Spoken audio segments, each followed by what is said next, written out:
नमस्कार, सुप्रभात। स्वागत है आप सभी का। मैं हूं आपके साथ अमृता चौरसिया। आप देख रहे हैं सुबह 8 बजे। आइए शुरुआत करते हैं खबरों की और सबसे पहले नजर सुर्खियों पर। व्यापक सुधार के बिना संयुक्त राष्ट्र पर विश्वास का संकट। चुनौतियों से निपटने के लिए यूएन को बहुमुखी बनाने की जरूरत। संयुक्त राष्ट्र की 75वीं वर्षगांठ के मौके पर यूएन जनरल असेंबली की उच्च स्तरीय बैठक में प्रधानमंत्री नरेंद्र मोदी का संबोधन। कहा, विकास को गति देना, जलवायु परिवर्तन और विषमता को कम करने की चुनौती कायम।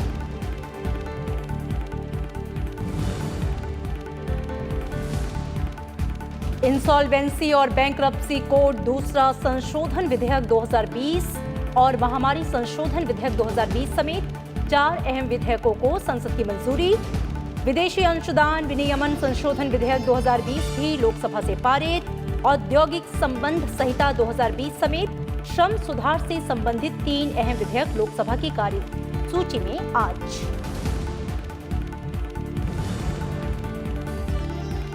राज्यसभा के एजेंडे में भारतीय सूचना प्रौद्योगिकी संस्थान विधियां संशोधन बिल 2020 और आवश्यक वस्तु संशोधन विधेयक 2020 समेत 9 विधेयक, कंपनी संशोधन विधेयक 2020 और बैंककारी विनियमन संशोधन विधेयक 2020 भी कार्य सूची में शामिल। केंद्र सरकार ने किसानों को दिया तोहफा। गेहूं और चना समेत रबी की 6 फसलों पर एमएसपी में बढ़ोतरी का फैसला। कृषि मंत्री नरेंद्र सिंह तोमर ने लोकसभा में दी जानकारी। कहा, जारी रहेगी एमएसपी और सरकारी खरीद। प्रधानमंत्री ने फैसले को बताया ऐतिहासिक। कहा, अधिक एमएसपी किसानों को सशक्त करने के साथ साथ उनकी आय दोगुनी करने में भी करेगी मदद।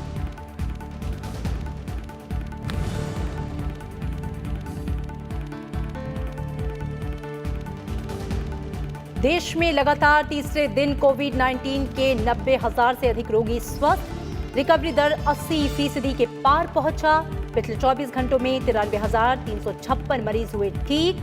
कुल रिकवरी के वैश्विक आंकड़े में भारत शीर्ष पर।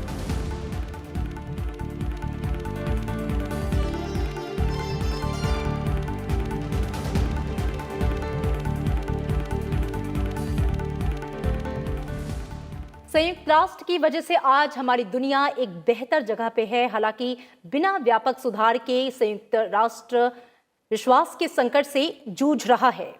प्रधानमंत्री नरेंद्र मोदी ने संयुक्त राष्ट्र की 75वीं वर्षगांठ पर सोमवार देर रात संयुक्त राष्ट्र की आम सभा की उच्च स्तरीय बैठक को संबोधित करते हुए ये बातें कही। अपने संबोधन में प्रधानमंत्री नरेंद्र मोदी ने कहा कि 75 साल पहले युद्ध की भयावहता के बाद एक नई उम्मीद जगी थी। मानव इतिहास में पहली बार कोई संस्थान पूरी दुनिया के लिए बनाया गया। भारत यूएन चार्टर का शुरू से हिस्सा रहा। भारत का अपना दर्शन भी वसुधैव कुटुंबकम का ही रहा है। As a founding signatory of the UN Charter, India was part of that noble vision.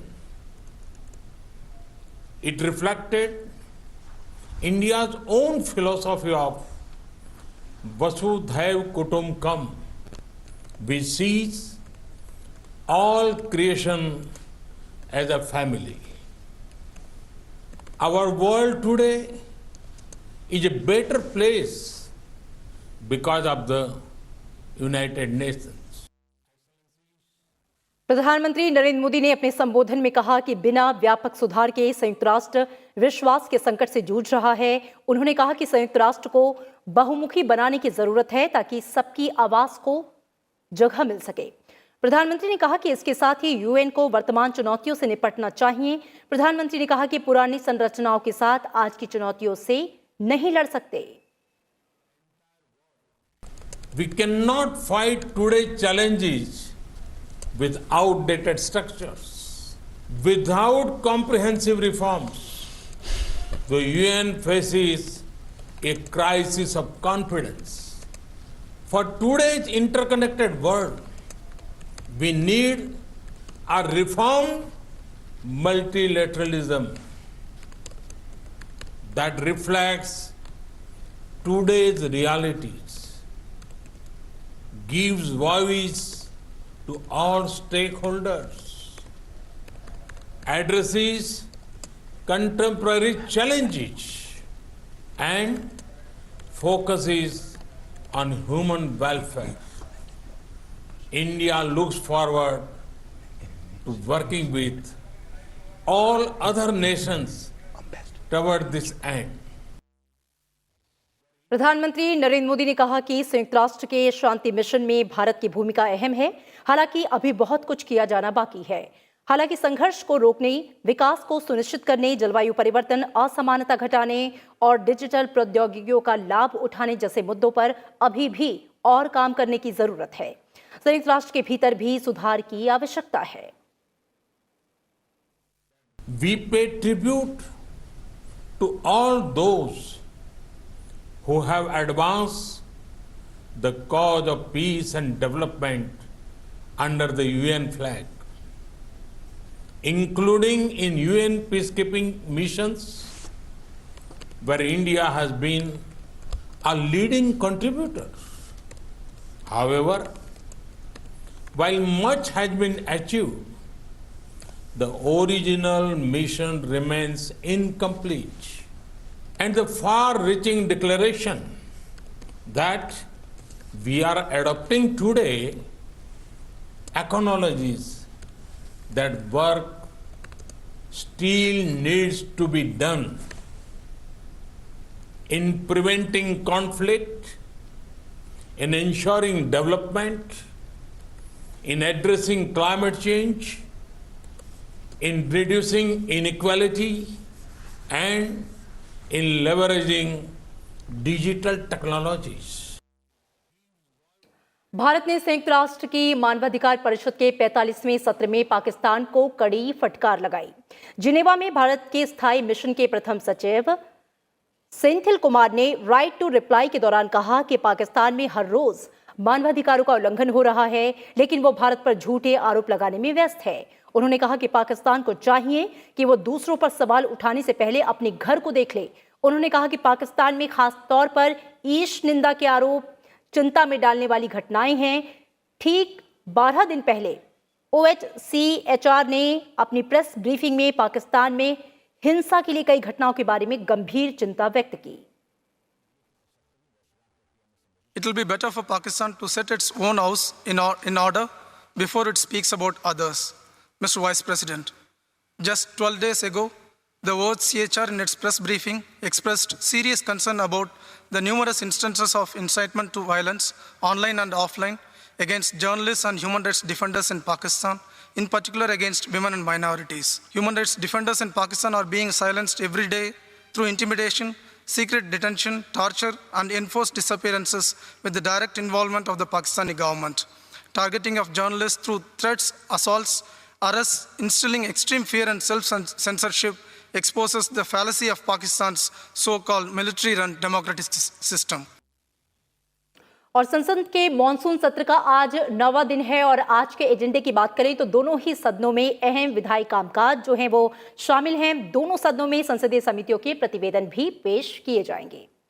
Rajya Sabha के एजेंडे में आज 9 अहम विधेयक शामिल हैं। इनमें 3 विचार और लौटाए जाने के लिए हैं। भारतीय सूचना प्रौद्योगिकी संस्थान विधियां संशोधन विधेयक 2020, कंपनी संशोधन विधेयक 2020, आवश्यक वस्तु संशोधन विधेयक 2020, बैंककारी विनियमन संशोधन विधेयक 2020, राष्ट्रीय फोरेंसिक विज्ञान विश्वविद्यालय विधेयक 2020, राष्ट्रीय रक्षा विश्वविद्यालय विधेयक 2020 विचार और पारित किए जाने के लिए कार्यसूची में हैं। जबकि कराधान और अन्य विधियों के कुछ प्रावधानों में संशोधन और छूट से संबंधित विधेयक 2020, विनियोग संख्यांक 3 विधेयक 2020 और विनियोग संख्यांक 4 विधेयक 2020 विचार और लौटाए जाने के लिए उच्च सदन के एजेंडे में हैं। लोकसभा की अगर हम बात करें तो 4 अहम विधेयक विचार और पारित किए जाने के लिए कार्यसूची में शामिल हैं। इनमें उपजीविका जन्य सुरक्षा, स्वास्थ्य और कार्यदशा संहिता 2020, औद्योगिक संबंध संहिता 2020 और सामाजिक सुरक्षा संहिता 2020। इसके साथ ही फैक्टर विनियमन संशोधन विधेयक 2020 भी शामिल है। इसके अलावा सदन में अनुसूचित जातियों और अनुसूचित जनजातियों के कल्याण संबंधी समिति के रिपोर्ट भी पेश की जाएगी।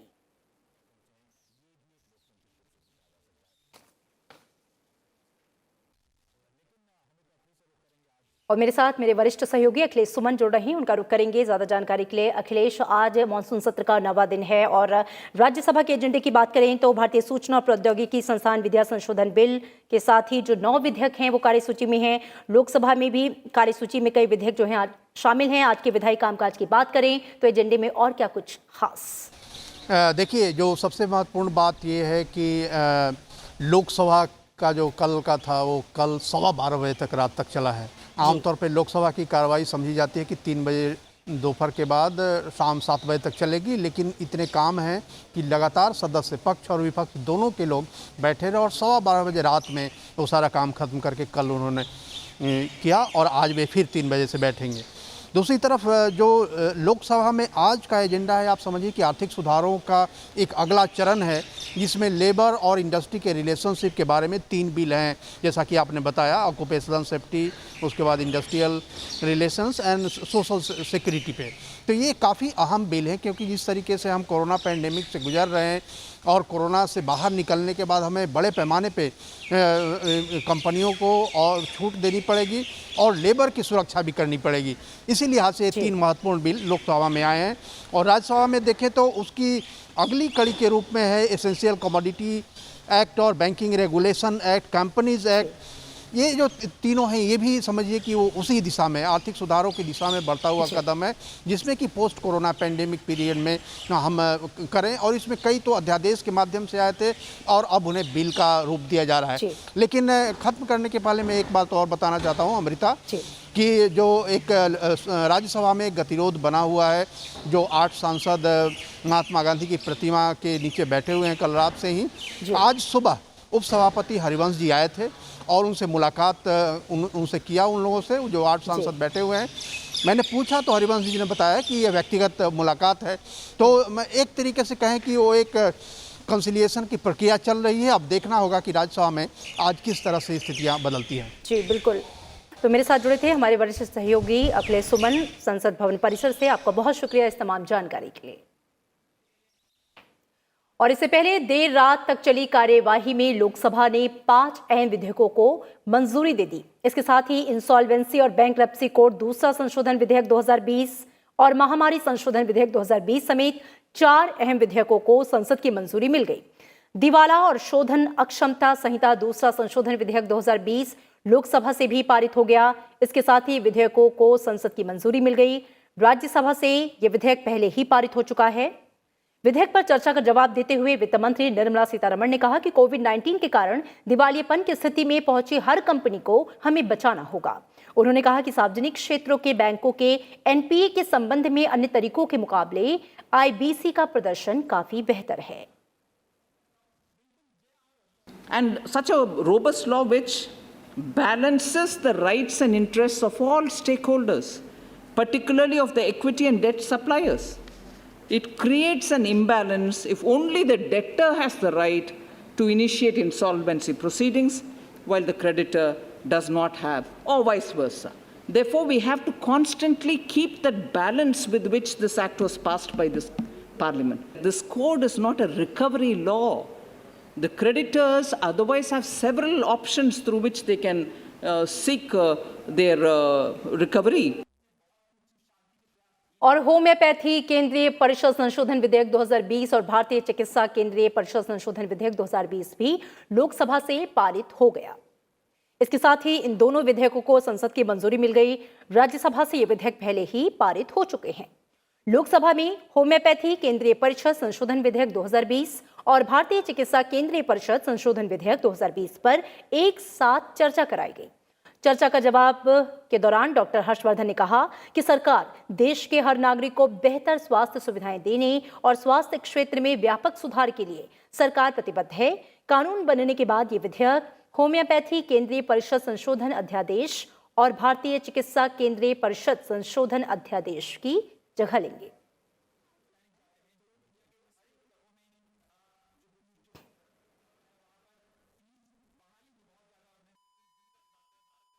चिकित्सकों, नर्सों और अन्य स्वास्थ्य कर्मियों के साथ दुर्व्यवहार और गैर जमानती बनाने और स्वास्थ्य सेवाओं के बुनियादी ढांचे को नुकसान की भरपाई की व्यवस्था करने वाले महामारी संशोधन विधेयक 2020 भी लोकसभा से पारित हो गया। ये विधेयक इस संबंध में जारी अध्यादेश की जगह लेगा। विधेयक में चिकित्सक समुदाय को सुरक्षा देने के पर्याप्त प्रावधान किए गए हैं। साथ ही मारपीट और दुर्व्यवहार के गैर जमानती बनाया गया।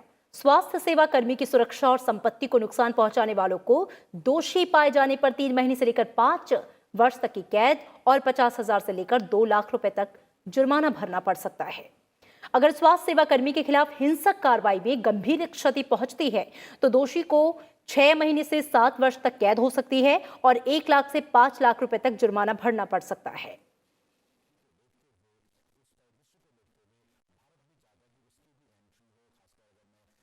विदेशी अभिदाय विनियमन संशोधन विधेयक 2020 लोकसभा से पारित कर दिया गया। विधेयक किसी भी संस्था के विदेशी अंशदान हासिल करने पर सार्वजनिक और राष्ट्रीय सुरक्षा के प्रति उत्तरदायित्व तय करने का प्रयास करता है।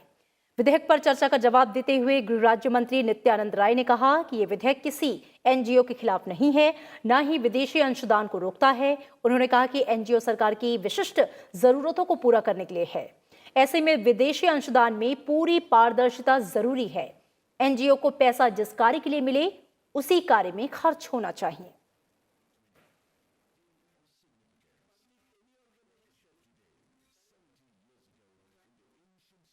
और राज्यसभा के 252वें सत्र के शेष बचे दिनों के लिए 8 सांसदों को निलंबित करने का फैसला किया गया। इस बारे में संसदीय कार्य राज्य मंत्री वी मुरलीधरन की ओर से पेश प्रस्ताव को सदन ने ध्वनिमत से स्वीकार कर लिया। उच्च सदन ने 252वें सत्र के शेष बचे दिनों के लिए 8 सांसदों को निलंबित करने का फैसला किया है। इनमें टीएमसी के डेरेक ओब्रायन और दोला सेन, कांग्रेस के राजीव सातव, रिपुन बोरा और सैयद नासिर हुसैन, आम आदमी पार्टी के संजय सिंह, सीपीएम के इलामारम करीम और के रागेश शामिल हैं। संसदीय कार्य राज्य मंत्री वी मुरलीधरन की ओर से पेश प्रस्ताव को राज्यसभा सभापति एम वेंकैया नायडू ने सदन की मंजूरी के लिए रखा, जिसे ध्वनिमत से स्वीकार कर लिया गया। The question is the following members be suspended from the service of the House for a period of the remaining part of the current session of their unruly behavior, especially with the chair and their grossly disorder conduct, violation of the rules and etiquettes of the Rajya Sabha, thereby bringing disrepute to this august House and causing insult to the office of the Deputy Chairman yesterday. That is 2020. Sri Derek O'Brien, Sri Sanjay Singh, Sri Rajiv Satav, Sri K.K. Ragesh, Sri Syed Nazir Hussain, Sri Ripin Bora, Ms. Dora Sen, Sri Elamaram Karim. All these people have been named by the Minister, and those in favor will please raise their hands and say yes. Those against will say no. I think the ayes have it, the ayes have it, the ayes have it. The motion is adopted. Thereafter, Sri Derek O'Brien, Sri Sanjay Singh, Sri Rajiv Satav, Sri K.K. Ragesh, Syed Nazir Hussain, Ripun Bora, Ms. Dora Sen, Elamaram Karim are suspended for the remaining part of the current session. इससे पहले प्रस्ताव में सरकार की ओर से संसदीय कार्य राज्य मंत्री ने 20 सितंबर को कृषि से संबंधित 2 अहम विधेयकों को पारित किए जाने के दौरान 8 सांसदों के आचरण को अमर्यादित और नियम परंपराओं से परे बताया। राज्यसभा की प्रक्रिया और कार्य संचालन विषयक नियमों का नियम 256 सदस्यों के निलंबन से संबंधित है। इसमें 3 अहम बिंदु हैं।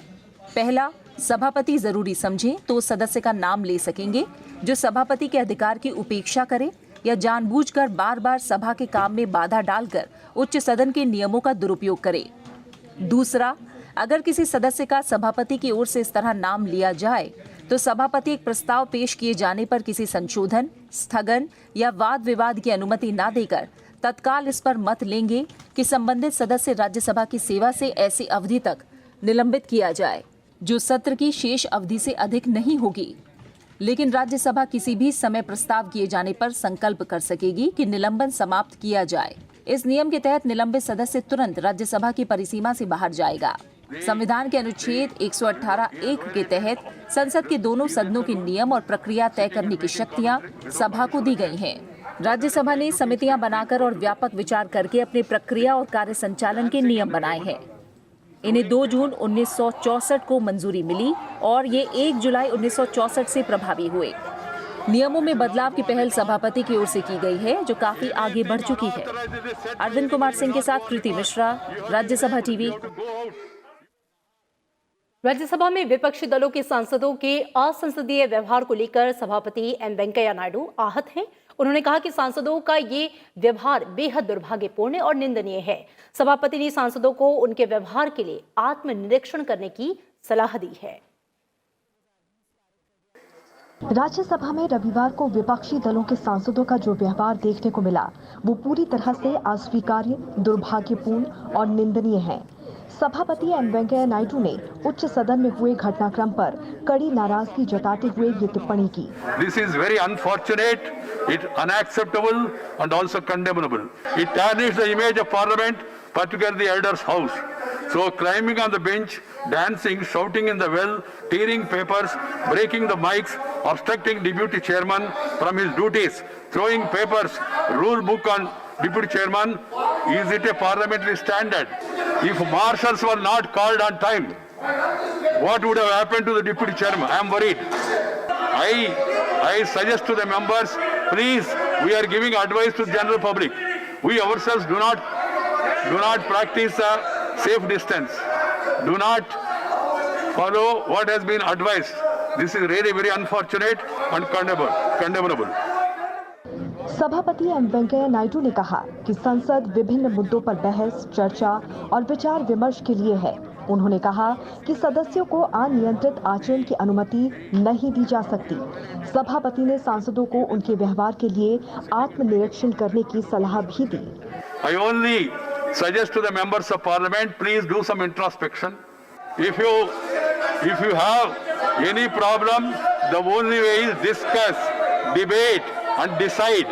सभापति ने ये भी कहा कि रविवार को कृषि संबंधी विधेयकों के पारित किए जाने के समय उपसभापति ने सदन की परंपरा, प्रक्रिया और नियमों का पूरी तरह पालन किया।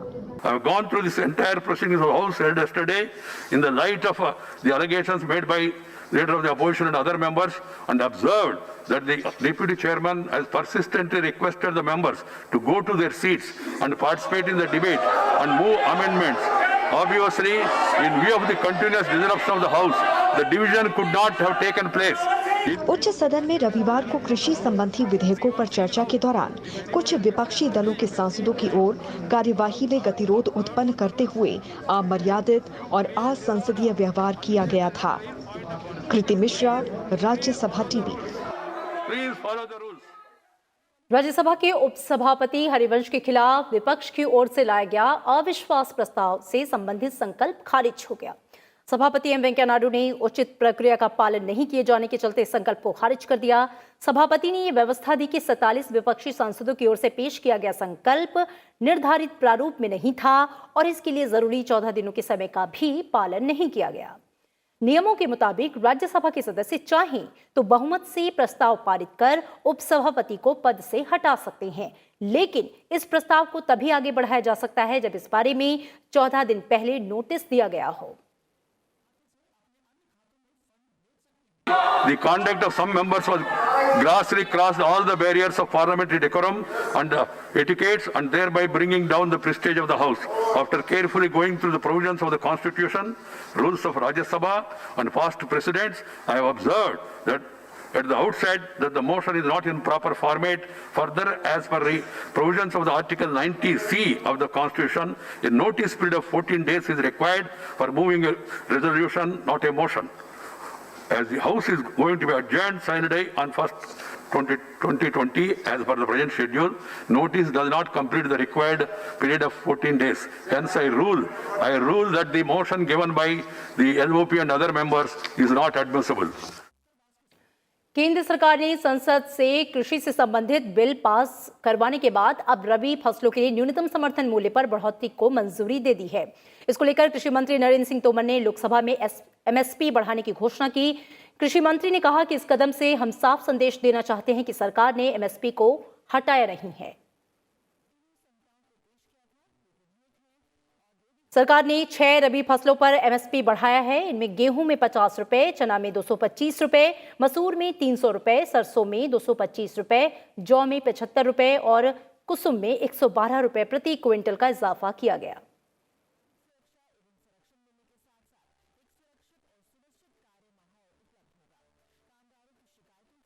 प्रधानमंत्री नरेंद्र मोदी ने इसे ऐतिहासिक बताया है। उन्होंने ट्वीट करके कहा कि किसानों के कल्याण के लिए कार्य करना हमारे लिए बड़े सौभाग्य की बात है। अन्नदाताओं के हित में काम करने की हमारी प्राथमिकताओं के अनुरूप कैबिनेट ने एमएसपी बढ़ाने का एक और ऐतिहासिक निर्णय लिया। इससे करोड़ों किसान लाभान्वित होंगे। उन्होंने कहा कि अधिक एमएसपी जहां किसानों को सशक्त करेगी, वहीं उनकी आय दोगुनी करने में भी मदद करेगी। कृषि सुधारों को संसद की मंजूरी के साथ बढ़ी हुई एमएसपी से अन्नदाताओं की गरिमा और समृद्धि सुनिश्चित होगी।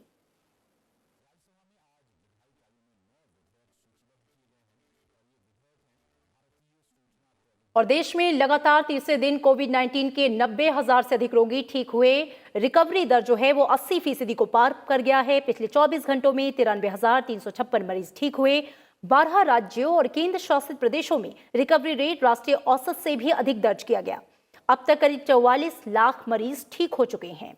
कुल रिकवरी के वैश्विक आंकड़ों में भारत शीर्ष पर है। वैश्विक रिकवरी दर में भारत का योगदान 19% से अधिक है।